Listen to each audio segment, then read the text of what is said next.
Well, there's really nothing that compares to the Lasernut 4400 car. It's a thing of beauty. It's a work of art, really, and it wheels and does things that no other vehicle I see out there does. Our kryptonite has been the cars has a tendency to not be as strong as some of the other cars. So we do drive it a little bit slower, although we still run in the top 3 every time we go out, it seems like. Having Wayne in the car and discussing the different pressures and style of what we're doing is a whole nother element that people maybe don't understand or realize. And you know, Wayne's been to every King of the Hammers. He's a huge part of the history in the sport, and I would challenge that there's not a better race engineer or vehicle engineer combo out there than Wayne. He's really switched on. Qualifying for all the classes is pretty crazy because, especially in the rock races, we're in the power hour, which is the last hour group. There's over 100 entries total, but there's like 20 in our group, and it's all the best of the best. In the 4400, you know, we were pretty geeked up. We had a good plan. I really thought we could qualify in the pole, even though the team plan was to like take it calm and not take any risk, which I don't think we took any risk.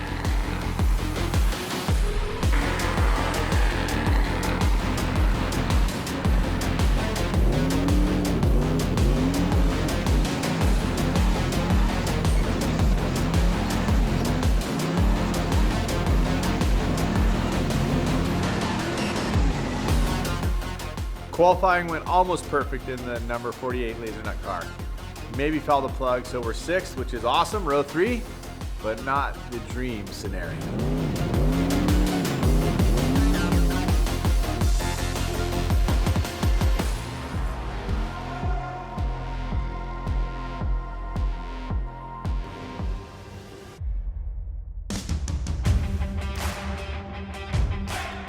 So everything we're doing is Raceline now. It's really cool because not only do they make beautiful wheels and forged wheels, but it's a one family ownership. They surf, they live in my hometown of San Clemente.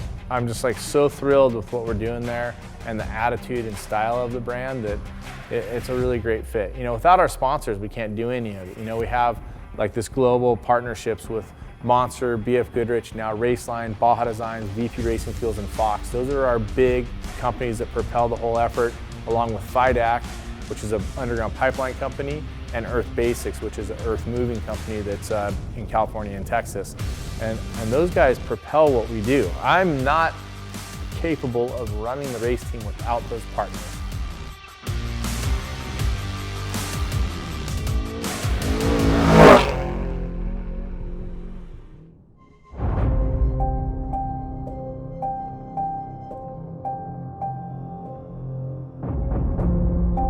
Morning 12 consecutive here, reportedly 14 degrees. So I'm hoping for it to be 16 degrees at start, if you know what I'm saying. Time for the 4400 race. The Lasernut number 48's ready to go. Rodney's put his heart and soul into it. So has Cody and Devin and the whole team. And we have definitely put our heart and soul in training in the rocks 20 plus days before we ever got here for our 12 days consecutive on the lake bed. So that's how serious this racing is and how serious we are about King of the Hammers.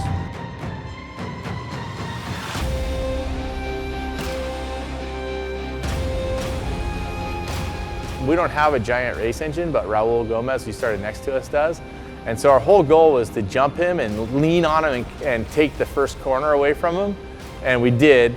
It made him a little crazy. He took this crazy inside line, which we knew was possible.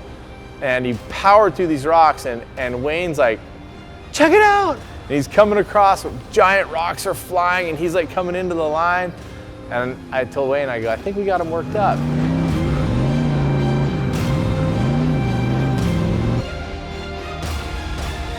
We got to Turkey Claw and we weren't far behind Raul Gomez. We chased him right out of it and passed him as we got on the sand hill at mile 3.5, I think. We had a good line and came in right in front of him. And then the car started running poorly. I'm like, oh my God, hey, there's no way this car could load up. We just raced 4 miles and it's running perfect.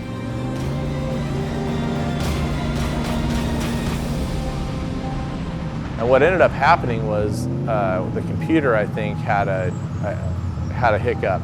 So we ran for like 5 or 6 miles. Raul went by us, Randy Slauson went by us, a few other guys went by us, Shannon Campbell went by. We ended up turning off the computer and resetting it. We were able to race, and we raced back pretty furiously.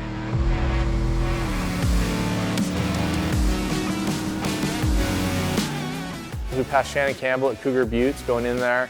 Passed Randy Slauson in a legit battle on the racetrack with a little bit of nerfing.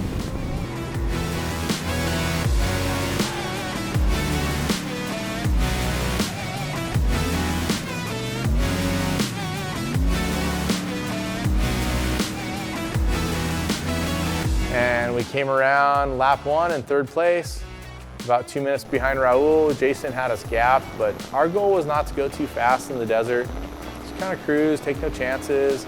Never got out of shape, never felt like we pounded the car. Overall, I think it was a good lap for us.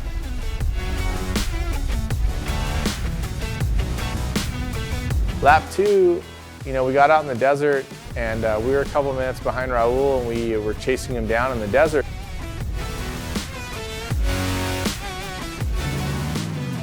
And we did actually chase him down in Spooners and passed him right after the bypass. And what's crazy is we went by him like 8 seconds later, the steering's gone. The car's like heavy, like won't do anything. I'm like, the steering's broke. Wayne's like, what do you mean? Turn the car. I'm like, it won't turn. And so we got out of the car, and how far do you think it is to pit 2, Wayne? I think it's about 3 miles. We discussed it. He was going to start taking the car apart, and I was going to hike it. It would have been a little bit crazy effort, but I thought we could do it. The bad news was it took me 2 hours to hike there and back. For people that don't know, a steering rack, all the fluids, and some of the tools, they said it weighed 60 pounds. I don't know how much it weighed, but I can tell you that I walked a long way in the desert with that backpack on. Just want to tell everybody never surrender. Tell my wife and kids I love them. And thanks, Cody Wagoner. I'm going to get you for this. Love you. All right, so Cameron Steele is heading back in the desert, and I'm just letting you guys know I probably ran 50 yards and I'm already out of breath. So Cameron Steele is a true off-road racer. Love everything about that, and like he says, they don't quit. We did get going and cleared a lot of chaos on the track and cleaned the rock lap. But when we got back to the main pit, we had some issues. Last year's issue with the trailing arm, or the front arm, having the limit strap pull off and cause a broken CV, we had that happen again. You put all those hours in and work on the car so much. This is where it ends up. Really disappointed after all this planning and all the preparation and weeks of training and all the racing. Pack it in. They called it off, so that's how it goes. Pissed, that's what I am. Came here to win. Good news, everybody's healthy. And even better news, I'm not parked out on Sledgehammer at 10 o'clock at night looking for a ride out of there.